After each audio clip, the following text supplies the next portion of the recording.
Dear friends, welcome to another video of Fathoming Mind. In today's video, we are going to discuss about the death and the resurrected. So this is a fundamental fact that there is birth and death anyway in our life. Once we are born, we all have to die in our lives. So what is this death? So when we death now physically or from outside, apparently when we look at death, we can understand that death is the end of everything. All our thinking process, all our biological process, and everything comes to an end. Biological process means our brain functioning and our heart functioning, everything comes to an end, and our relatives will mourn over our death, and they will also bury us, because after 2-3 days our body will decay because it doesn't have life inside. And also the psychological process like thinking and other things also come to an end during the time of death. We are no more thinking about them, even though our relatives are mourning or are they crying over our death. We are not aware about that. We don't know about that because all the psychological process of thinking, memory, everything stopped.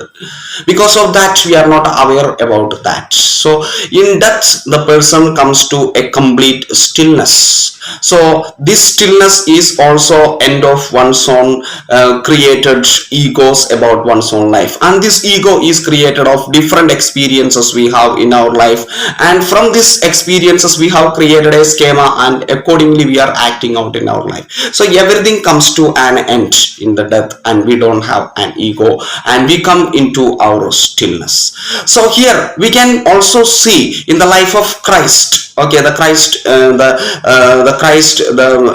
man of the man of power and vigor. We can see the spiritual person who has come to death. Okay, how he died. He was crucified by the Jews, his own people, because they thought that he was not a good person, or he was not a person of their time, and he was crucified for saying the blasphemies, or they thought that he is speaking against God and the things like that. Actually, he was speaking truth, but he was crucified, and it is believed that after 2-3 days he got resurrected from the dead, and he had a spiritual body.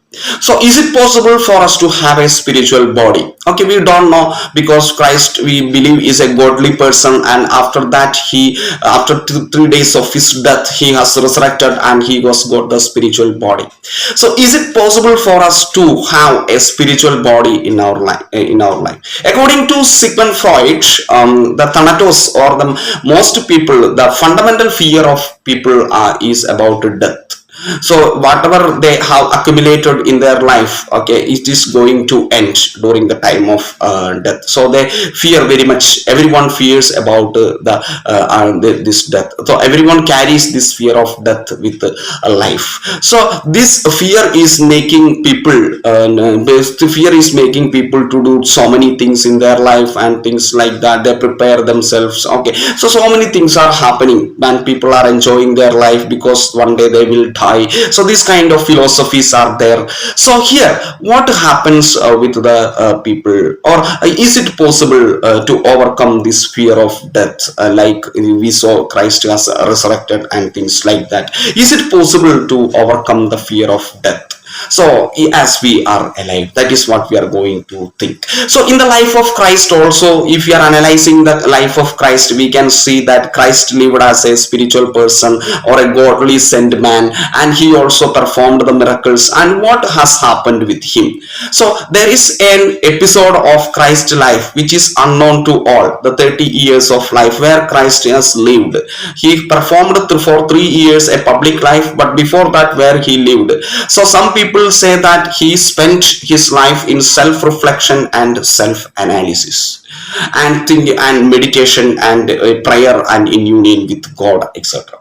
So is it possible in our life also to have this self-reflection and analysis in our life, or the spiritual reflections or meditations?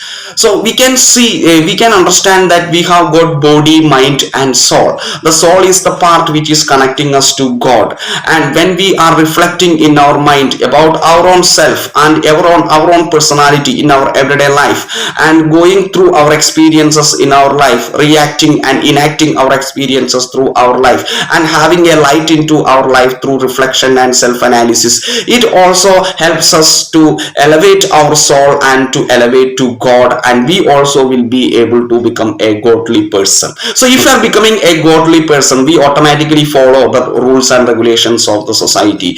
We automatically love our parents. We automatically love our people or our locality, or even the people who are not of our culture or language, religion, etc. So this kind of resurrection, is it possible in our life? Then we become the spiritual bodies of our personality. In Christ's life also, the Christ disciples became very sad. They did not see the resurrected Christ and they were very sad. But Christ came into their life when they were afraid and they were remaining in a closed place. Then Christ came into their life in the form of fire and inspired them and motivated them, and they became, after that they became courageous. So we also, if we are doing the fundamental self-analysis and self-reflection, when we are alive, we can become a resurrected person.